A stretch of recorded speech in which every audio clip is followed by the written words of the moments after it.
I recently bought a pair of beautiful white go-go boots for my Chapel Roan cosplay I'm wearing next month, but when they got here in the mail and I tried them on, they didn't fit. I thought about returning them, but then I figured, I'm a sewist. I can fix this. And now that I have, I'm going to teach you how to do it too. For supplies, it's really simple. You only need 3 things. You need your boots, you need a sewing machine, and you need some fabric. I was able to use a white pleather that I already had on hand that was similar enough to the finish of my boot, but if you don't have fabric that's exactly the same as your boot, aim for the same color, and if you can, aim for it to be stretchy. This allows your boot to stretch and flex as your body moves. Without further ado, let's get into it. Step 1 is you're going to cut down either the center back seam or the center back of your boot. It is very nerve-wracking to cut into a pair of boots, but don't worry, it's gonna look good in the end, I promise. It's gonna look a little scary at first, but it is going to look good. What I did personally was I cut about 1 to 2 inches at a time, and then I would try my boot on. I then would try and zip up my boot to see if I could, and if I couldn't, I'd cut more. I also would recommend making sure that you don't cut down the entire center back seam of the boot, and leave about 2 to 3 inches at the bottom before you reach the heel. This is because, especially if you have a chunky, clunky boot like mine, you're not going to be able to get that under your sewing machine. So leaving that couple inches of a gap makes sure that you don't have to worry about that like I did. I cut the back of my boot too low and ended up not being able to put it under my sewing machine,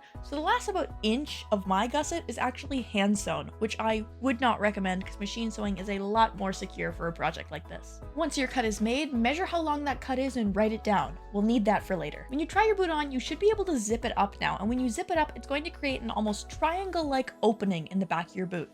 This is what we want. What you're going to want to do is you're going to want to take that measuring tape you just used and measure how big that gap is around the top edge of your boot. Mine was about 4 inches for context. Make sure you write that measurement down, as we'll need that in the next step. Now, taking your boot off, we're going to want to make a triangle out of the 2 measurements we had. The measurement of how long your cut is how tall your triangle is going to be, and the measurement of that gap in the back of your boot is how wide your triangle is going to be.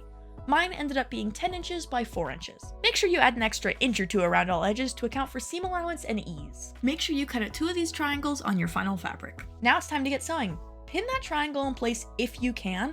If you're like me and you have a pair of leather boots, you're not really going to be able to do that without leaving pinholes in. I tried, and the pins ended up being more of a hindrance than a help, so do what works best for your boot. If you can't pin in place, just sew extra slowly. And then what you're going to want to do is you're going to want to lay that little triangle piece underneath your boot, and you're going to want to start sewing along each of the edges. What we're doing here is we're adding a gusset to our boots. We're essentially adding that triangle into the back of our boots to give our boots more space. You're going to want to make sure you top stitch down both sides of your triangle to create an almost V-shaped top stitch. Make sure you backstitch and add reinforcement stitches, as you do not want this to fall apart. Once your gusset is in, hem the top of it. I used a wide zigzag stitch similar to what was actually on the boot itself, just to match it as best as I could. And now this is where you can end it if you want. However, I did a little bit of an extra step that I really would recommend. I noticed when I cut my boot in half that center back seam had a little piece of fabric glued to it that almost acted as an extra reinforcement. I know I didn't have to do that on mine, but I really liked how clean it made the final boot look, and also extra reinforcement is always great. These are boots that you're wearing on your feet, and you don't want them to fall apart. I didn't want to spend any extra money on this project since the boots were already expensive enough,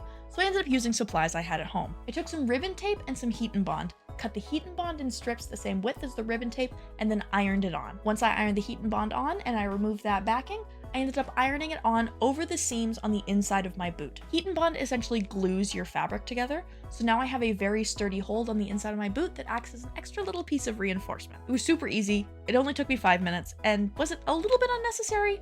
Maybe, but I'm very glad I did it. And with that, your boots are done. This is a super easy DIY that only took me about an hour or so, and I definitely would recommend it if your boots don't exactly fit the way they should. If you enjoyed this video, make sure you leave a like and a comment, and maybe even a subscribe and a share if you're feeling oh so generous. I don't make any money off of YouTube. I do this entirely for the love of the game, so any support you can toss my way is greatly appreciated. As well, you can find me on all social media at CosPeyton. Thank you so much for watching, and happy making!